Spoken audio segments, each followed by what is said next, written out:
दोस्तों कल्पना कीजिए एक ऐसा देश जहां लाखों लोग हर दिन इस अनिश्चितता में जी रहे हो कि उन्हें अगला भोजन मिलेगा या नहीं। यह कोई कहानी नहीं बल्कि सच्चाई है भारत की। 60 के दशक के भारत की एक बड़ी आबादी की थाली अमेरिकी गेहूं पर निर्भर थी। जहाजों में भरकर आने वाला अनाज सीधे लोगों की थाली तक पहुंचता था। लेकिन सवाल यह है कि भारत जैसे विशाल और कृषि प्रधान देश को इस स्थिति तक किसने पहुंचा दिया, और फिर क्या हुआ कि कुछ ही वर्षों में भारत खाने के मामले में आत्मनिर्भर बन गया। इस वीडियो में आप जानेंगे खाद्यान्न संकट से लेकर आत्मनिर्भरता तक की पूरी कहानी, जिसमें नेतृत्व, विज्ञान और किसानों की मेहनत ने इतिहास बदल दिया। आइए जानते हैं ग्रीन रेवोल्यूशन का वो गौरवशाली इतिहास जिसने भारत का नाम सारी दुनिया में रोशन कर दिया। पर उससे पहले चैनल को सब्सक्राइब जरूर कर लीजिएगा और बेल आइकन दबाना तो बिल्कुल मत भूलिएगा। 1947 में स्वतंत्रता के समय भारत की अर्थव्यवस्था मुख्य रूप से कृषि पर आधारित थी, लेकिन खेती के तरीके ट्रेडिशनल और कम उत्पादक थे। जनसंख्या तेजी से बढ़ रही थी,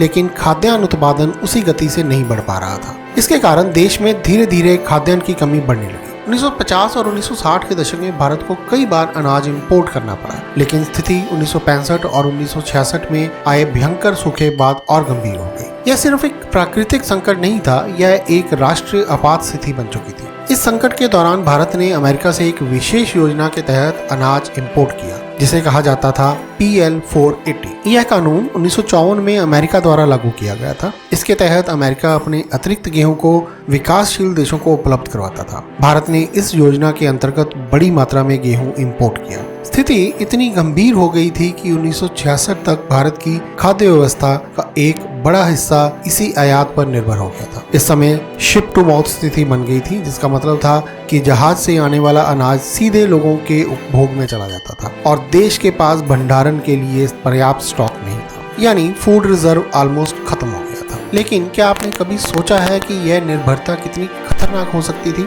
जब कोई देश अपने भोजन के लिए दूसरे देश पर निर्भर होता है तो इससे उसकी नीतियां और निर्णय भी प्रभावित हो सकते हैं। 1965 के भारत पाक युद्ध और सूखे के समय भारत को अमेरिका की कई शर्तों का सामना करना पड़ा और यह स्पष्ट हो गया कि यह स्थिति लंबे समय तक नहीं चल सकती। भारत को आत्मनिर्भर यानी सेल्फ सफिशिएंट बनना ही होगा।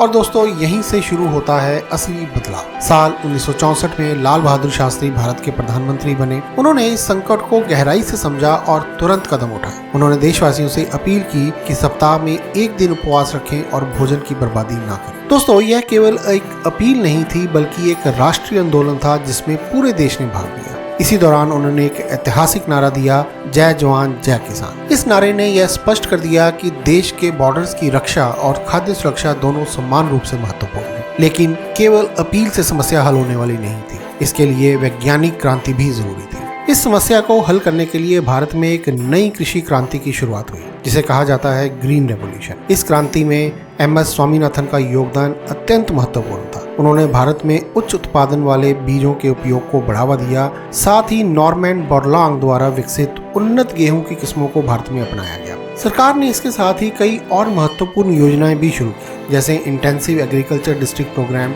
High yielding varieties programme, food corporation of India की स्थापना की गई, एग्रीकल्चर प्राइजेस कमीशन जिसे आज CACP कहा जाता है। इन सभी कदमों का उद्देश्य था किसानों को बेहतर बीज, उचित मूल्य और जरूरी संसाधन उपलब्ध कराना। और फिर कुछ ही सालों में इसके नतीजे सामने आ गए। 1967 और 1968 से ही उत्पादन में तेजी से वृद्धि होने लगी और कुछ ही वर्षों में भारत ने खाद्यान्न उत्पादन में आत्मनिर्भरता हासिल की। नतीजा 1970 के दशक तक भारत को एक फूड सफिशिएंट नेशन के रूप में देखा जाने लगा। जहां कभी भारत को अनाज के लिए दूसरे देशों पर निर्भर रहना पड़ता था, वहीं अब वह अपने लोगों का पेट भरने में सक्षम हो गए। दोस्तों यह कहानी सिर्फ अनाज की नहीं है, यह कहानी है एक राष्ट्र की इच्छा शक्ति की।